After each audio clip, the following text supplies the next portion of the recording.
Back when I was 12, I joined my first online community, Gaia Online. We were all just kids talking about anime and collecting sprites. When everyone is hidden behind a colorful avatar and edgy usernames, it's easy to make new friends and talk to people you'd never meet otherwise.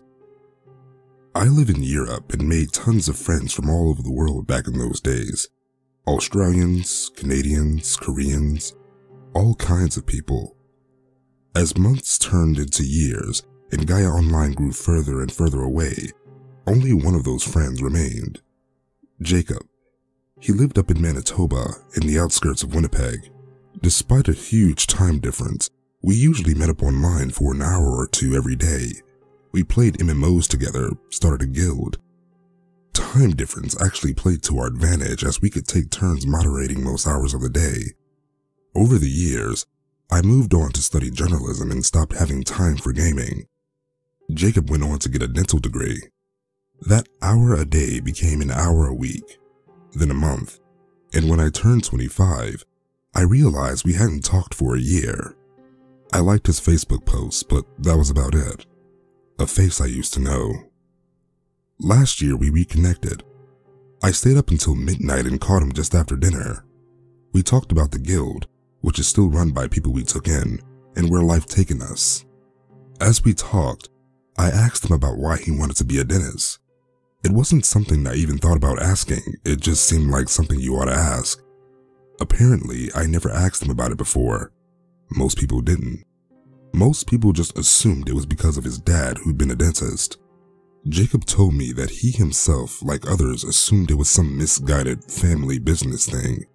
He hadn't really considered any other reason. It had seemed like a stable job and his dad always seemed happy with it. Still, Jacob seemed a bit off after talking about it, like he hadn't considered why he pursued this career. I don't get it personally. Teeth are weird. I got this weird memory, he said. Back when I was a kid, we lived out by Homewood. My aunt worked long weekends from Friday night to Monday morning, so my dad would go by her house on Saturday to feed her cats. I noticed Jacob wasn't really telling me specifically at this point. It was more like he was telling himself, and I just happened to be in the same space. Like he needed to get it out. It was weird. He had this tone of voice that I never heard before. Droning, almost gibbering. My dad got hurt real bad one summer. He was in a car accident, broke both his arms. His left arm went septic, and he was out for months. During this time, we needed someone to feed my aunt's cats. He was really serious about it. Too serious. I was just 8 years old. My two sisters were older, 10 and 12, but for some reason, he never asked them to go. Instead, he was adamant about me being the one to do it, and that I should be quiet about it. We don't want to snoop around your aunt's house. That's impolite, he told me. The first Saturday when I went to feed the cats, my dad stopped me in the driveway. He told me to bring a metal bucket and a small rock hammer. You're not feeding the cats, he said. Check the walls for teeth. Be thorough. That's all he said. Check the walls for teeth. Be thorough. I didn't even question it. I had no idea what it meant. But the way he said it, it was like having a gun to my head. I'd never been to my aunt's place, and I can't actually picture her face. Maybe I'd never actually met her. To this day, I can't remember ever seeing her. At this point, Jacob was getting frantic and stopped occasionally to take deep breaths. There were bursts of short laughter. I didn't know what to say, and I never got a chance to add anything to the conversation. The house was in the middle of this big, flat, empty space. Stood out like a wart, and it stank of oils and wet wood.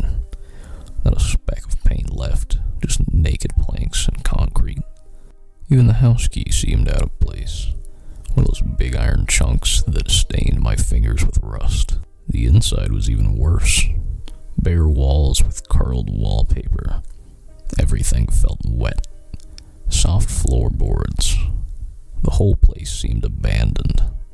No furniture, except for a linen-covered sofa that had been cracked in half and a bookshelf that had been tipped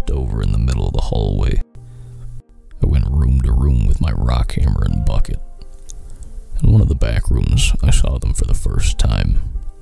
Teeth. A row of 6 teeth as big as my thumb. They stuck out of the wall, clear as day, like zits. They were warm to the touch. Using the rock hammer, I knocked them out, one by one. They left holes in the wall. Something moved in them. Roots, maybe. They clinged into my bucket, one by one. That was my whole summer. Every Saturday, I went back to the house. I checked for teeth. Sometimes I found them in the ceiling or the floor. Sometimes they were as small as a tic-tac. Sometimes they were as big as a thumb. They were sneaky, always popping up in new places. There were dozens behind the sofa once, which I'd forgotten to move the first few weeks. By the end of summer, I had filled several buckets with oversized, disfigured teeth. Dad and I never talked about it. He just said that it wants a male to do it. At the end of summer, I handed back the hammer and bucket, and my dad went back to feeding the cats on the regular. Over the years, I must have just stopped thinking about it. Jacob told me that his dad died a few years ago and that no one had been to that old house since. I didn't know what to say. At this point, he was just rambling. I never heard him like that. It was as if he was remembering it all for the first time. That summer was like a dream, Jacob said. So bizarre that, in a way, it was the realest thing I've ever been through. Yet at the same time, it was as if it never happened. You know what I mean? He quickly excused himself, yelling something about walking his dog. We didn't speak after that, but we kept in touch by messages. I tried to check in on him to see if he was okay, but our conversations grew more superficial. Nostalgia can only last so long when reality comes knocking. Last time I heard from him was 2 months ago when he told me he had to go back to that old house. He had to know if that summer was even real. Last text message I got from him was, "I'm going in to feed the cats." I haven't heard from him since. The number has been disconnected.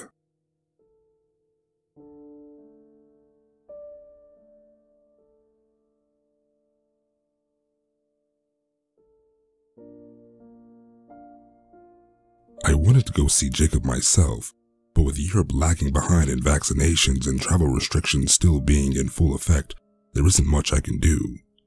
I did try to contact his wife Arlene, but at first she was unwilling to talk to me. She thought I'd been a bad influence on Jacob and partially blamed me for bringing this entire situation to their door. However, she got back in touch with me about 3 weeks ago. Apparently, every lead she chased down had turned out nothing, and she figured she might as well listen to what I had to say. I told her all about Jacob's ramblings and his childhood memories, but it wasn't until I mentioned his aunt's house outside of Homewood that she perked up. Apparently, she heard about this place. "We've been out there once," Arlene said. "Not his aunt's place, but his childhood home." From the description I gave her, she was able to narrow down a search area for the house that Jacob had referred to. Despite my warnings, Arlene insisted on going there to look for Jacob. She left her daughter with her sister for the weekend and promised to keep in touch. I promised to be available over the phone all weekend if she needed to talk, and Arlene was more than willing to keep me updated. After all, who else would believe this story if not the guy who told it? She eventually found the house with surprisingly little hassle. Once you knew what to look for, it was easy to spot. To others, it was just some rundown building you drove past on the way westward. Arlene described it like this. "An old one-story house, cheap wooden panels over solid concrete. Not a single blade of grass grows nearby. Every window is covered in iron bars and sheet metal screwed on tight from the inside. Front door looks new, the lock is still oiled. Back door has been closed up with brick and mortar." She even checked the chimney, which had been filled with rocks. The entire house was closed off. That is, except for the crawl space. Arlene works part-time as an estate agent, so she knows a few tricks that others don't. Many access hatches aren't actually locked. Instead, they're hidden, or camouflaged, or simply forgotten. Arlene knew where to look and found a way under the house. She didn't stay long. The entire place stank so heavily of ammonia that she almost choked. She did see something down there though. She sent me a picture. She came back the next day.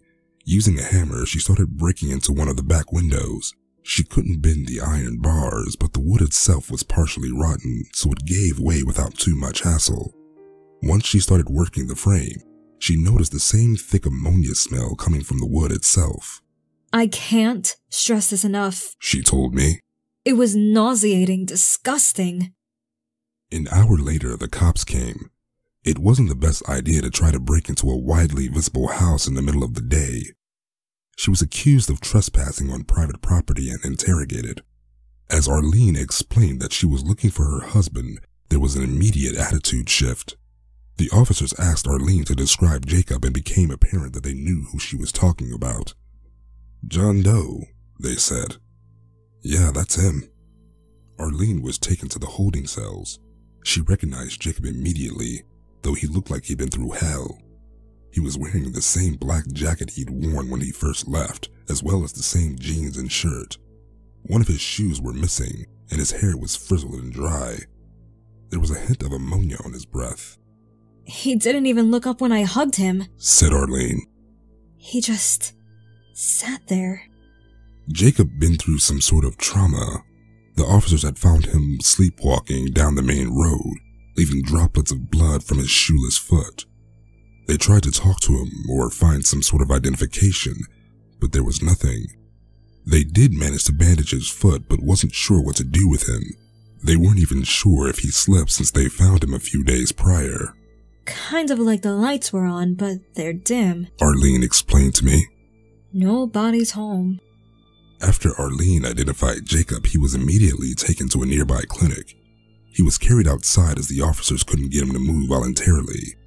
Once at the clinic, Jacob was cleaned up and put through a series of tests: blood, saliva, urine, and a series of x-rays, mostly of his foot, but also to look for any head trauma. His foot was sprained, but apart from that, he was perfectly fine physically. Arlene did notice something on his x-ray though. His wisdom teeth were still there, she said.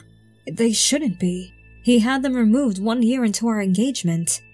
This was about 3 weeks ago. Arlene took Jacob home and was sent to remission to a trauma specialist. There was also talk of getting him to a therapist, as his reaction was that of someone going through violent shock.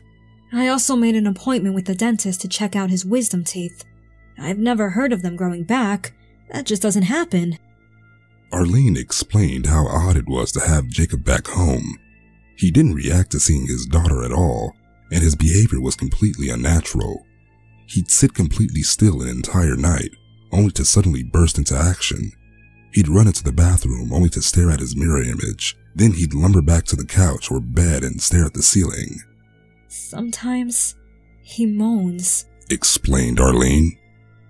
And not just quietly, but almost screaming like he's trying to force a certain sound out of his lungs.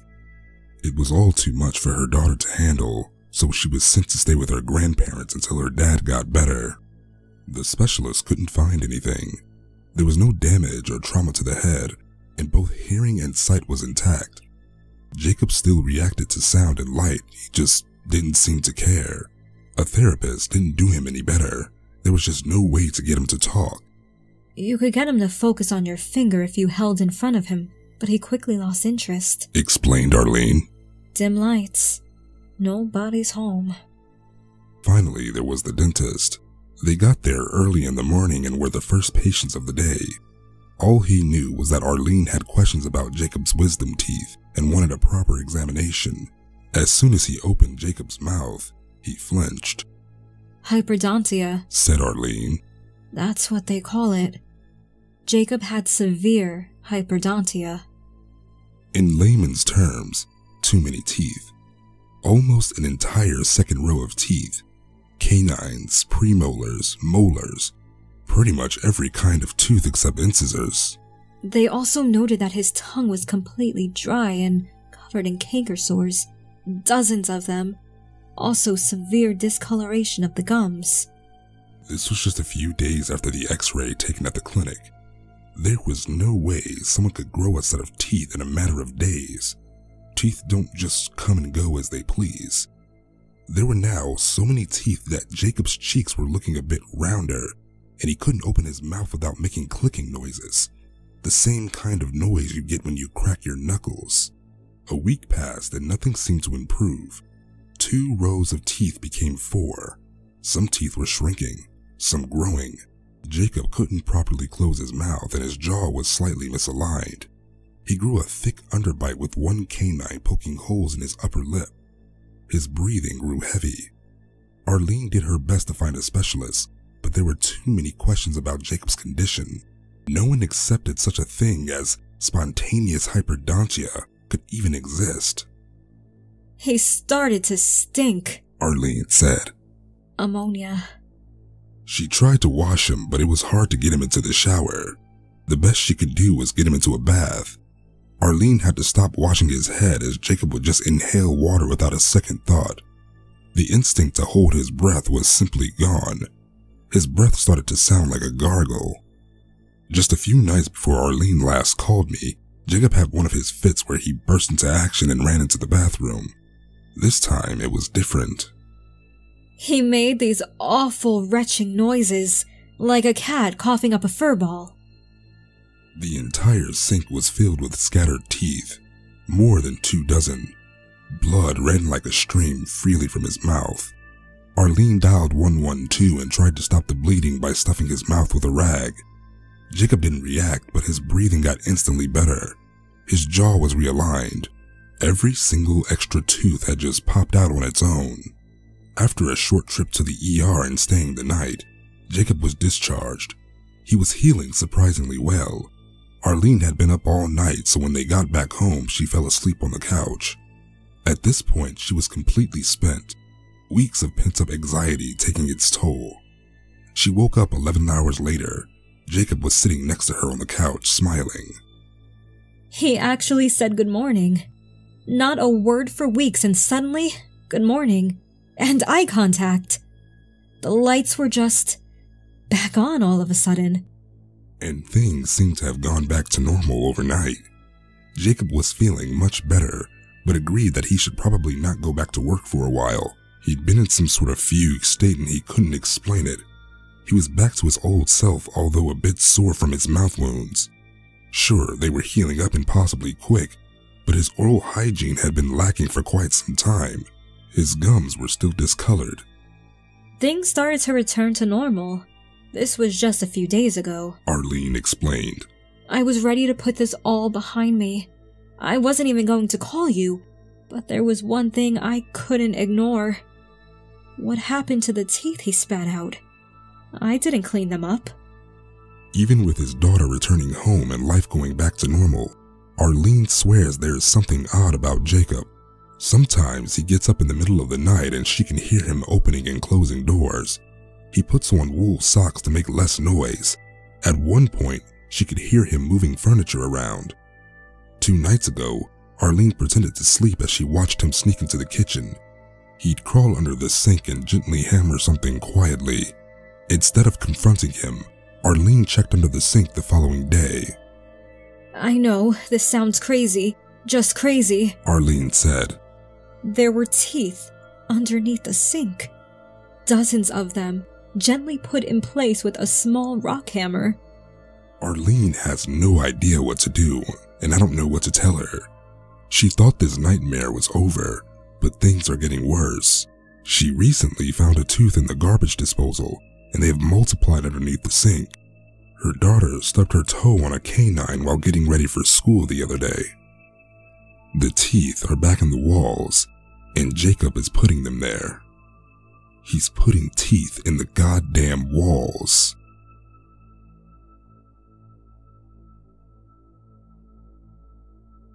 Hey guys, I hope you enjoyed tonight's story. Special thanks to Plague and the lovely Danny Dreadful for providing their voices. Please go over to their channels and show them some love. They are really talented. And as always, if you enjoyed the video, please give it a like, comment, share it with your friends. And if you're new here, hit that subscribe button and ring the bell for more. And until next time, I'll be seeing you.